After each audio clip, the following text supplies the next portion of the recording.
સુરતમાં 3 ભાઈએ સાથે મળીને તેના જ મિત્રની મોતને ઘાત ઉતાર્યાની ઘટના સામે આવી છે. પાંડેસરામાં કામ પરથી આવી યુવક મિત્રના રૂમમાં સૂઈ ગયો હતો, જે બાદ મિત્રની માતા આવતા તેણે ઘરનો સામાન ઓછો લાગતા યુવકને ચોરી કર્યા અંગે પૂછ્યું હતું, જેથી યુવકે ચોરી ન કરી હોવાનું જણાવી પોતાના રૂમમાં જતો રહ્યો હતો, જેથી ત્રણેય ભાઈએ યુવકને સામાન ચોરી કર્યાના વહેમમાં રૂમમાં પૂછપરછ માટે બોલાવ્યો હતો, જ્યાં ત્રણેય ભેગા મળીને યુવકને લાતો અને પ્લાસ્ટિકના પાઇપથી ઢોરમાર મારતા ઘટના સ્થળે જ તેનું મોત થયું હતું. જે બાદ ત્રણેય ભાઈઓ લાશને ઘરમાં જ છોડીને ફરાર થઈ ગયા હતા. પોલીસે ફરિયાદના આધારે ત્રણેય ભાઈઓની ધરપકડ કરી કાર્યવાહી હાથ ધરી છે.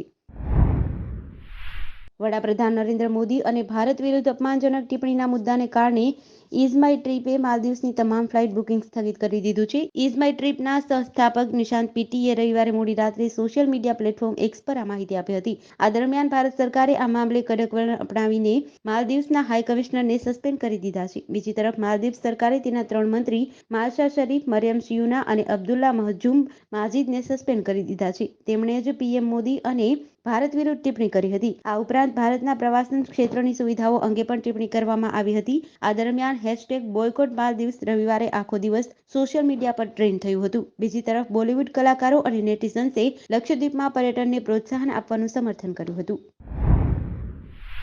વડોદરા જૂનું અને જાણીતું શહેર છે. મહારાજા સર સયાજીરાવ ગાયકવાડ દ્વારા શહેરમાં અનેકવિધ ઐતિહાસિક અને ભવ્ય વારસો આજે પણ સચવાયેલો છે.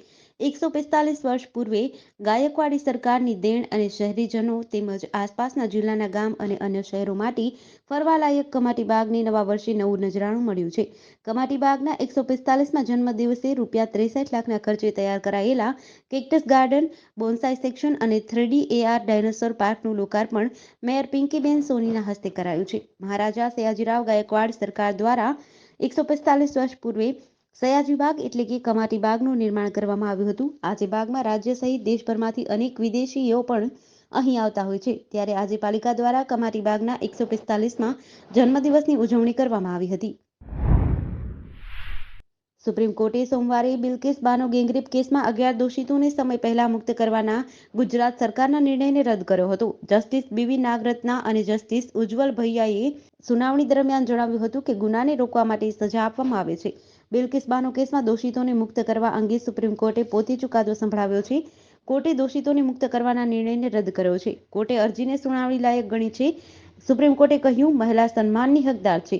સુપ્રીમ કોર્ટે કહ્યું કે ગુજરાત સરકારને દોષિતોને મુક્ત કરવાનો નિર્ણય લેવાનો કોઈ અધિકાર નથી. તે ગુનેગારોની સજા કેવી રીતે માફ કરી શકે?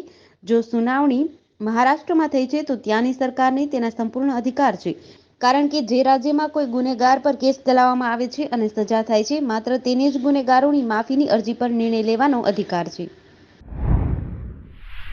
સ્ટેટ મોનિટરિંગ સેલે વડોદરા શહેરના બાપોદ પોલીસ સ્ટેશન વિસ્તારમાં 2 દિવસ પહેલા જ દરોડો પાડીને 78 લાખનો દારૂ ઝડપી પાડ્યો હતો અને બાપોદ પોલીસને ઊંઘતી ઝડપી હતી. હવે બાપોદ પોલીસ કુંભકર્ણની ઘોર નિંદ્રામાંથી જાગી છે અને આજવા રોડ પર ખુલ્લા ગ્રાઉન્ડમાં રેડ પાડી હતી. જોકે બાપોદ પોલીસને માત્ર 55,000ની કિંમતનો વિદેશી દારૂ મળ્યો હતો. સ્થાનિક પોલીસ 55,000નો દારૂ પકડીને સંતોષ માની રહી છે. બાપોદ પોલીસે બાતમીના આધારે આજવા રોડ પર આવેલ રામદેવનગર 2ની પાસે આવેલ ઋષિ વિશ્વામિત્રી સ્કૂલની સામે ખુલ્લા ગ્રાઉન્ડમાં રેડ પાડી હતી, જ્યાં બાતમી પ્રમાણે એક કાર સાથે એક શખ્સ મળી આવ્યો હતો. જોકે પોલીસને જોઈને શખ્સે ભાગવાનો પ્રયાસ કર્યો હતો, પણ પોલીસે તેને ઝડપી પાડ્યો હતો. સમગ્ર દેશ આગામી 22મી જાન્યુઆરીની રાહ જોઈ રહી છે. આ વચ્ચે વડોદરાના રામ ભક્તો ભગવાન શ્રી રામની જન્મભૂમિ અયોધ્યા ખાતે પ્રાણ પ્રતિષ્ઠા મહોત્સવમાં કંઈક અલગ રીતે ઉભરવા માંગે છે. વડોદરાના રામ ભક્તો દ્વારા 108 ફૂટ લાંબી અગરબત્તી બાદ અન્ય એક રામ ભક્તે પંચધાતુમાંથી 1100 કિલો વજનનો દીવો તૈયાર કર્યો છે, જેની 9.25 ફૂટ ઊંચાઈ અને 8 ફૂટ પહોળાઈ છે અને તેમાં 851 કિલો ઘી સમાવવાની ક્ષમતા છે. આજે ભવ્ય કાર્યક્રમ થકી આ દીવો અયોધ્યા મોકલવામાં આવી રહ્યો છે.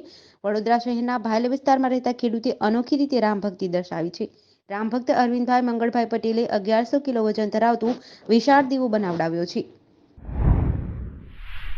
વડોદરા અને ડભોઈ વચ્ચે આવેલા ભીલાપુર રેલવે ફાટક પાસે મોડી રાત્રે ટ્રક અને બાઇક વચ્ચે અકસ્માત થયો હતો. આ ગોઝારી ઘટનામાં યુવાન દંપતીનું સ્થળ પર જ મોત નીપજ્યું હતું, જ્યારે 2 માસૂમ બાળકોનો બચાવ થયો હતો.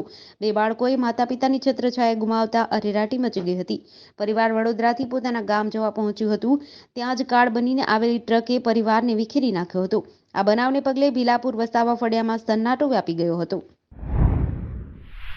વિશ્વની સૌથી ઊંચી પ્રતિમા સ્ટેચ્યુ ઓફ યુનિટી ખાતે આવતીકાલે 9 જાન્યુઆરી અને મંગળવારે સવારે 9 વાગ્યે આંતરરાષ્ટ્રીય પતંગ મહોત્સવનું આયોજન કરવામાં આવ્યું છે. વ્યૂ પોઈન્ટ ખાતે 18 દેશના 51 પતંગબાજો અવનવી પતંગો ઉડાવશે. 18 દેશના 34 અને ભારતના 17 પતંગબાજો તેમની પતંગો સાથે કેવડિયામાં આકર્ષણ જમાવશે. કેવડિયામાં સ્ટેચ્યુ ઓફ યુનિટીના નિર્માણ બાદ આંતરરાષ્ટ્રીય પતંગ મહોત્સવનું આયોજન કરવામાં આવ્યું છે. ચાલુ વર્ષે 9મી તારીખે મંગળવારના રોજ વ્યૂ પોઈન્ટ ખાતે પતંગ મહોત્સવ યોજવામાં આવશે. કેવડિયા એકતાનગર ખાતે 18 દેશના 34 તથા ભારતના 17 પતંગબાજો ભાગ લેવા પહોંચશે. દર વર્ષે કેવડિયામાં આંતરરાષ્ટ્રીય પતંગ મહોત્સવનું આયોજન કરવામાં આવતું હોય છે. ઉત્તર ભારતમાં કડકડતી ઠંડી પડી રહી છે. પંજાબ, હરિયાણા, ચંદીગઢ અને દિલ્હીમાં આજે કોલ્ડ વેવનું એલર્ટ છે.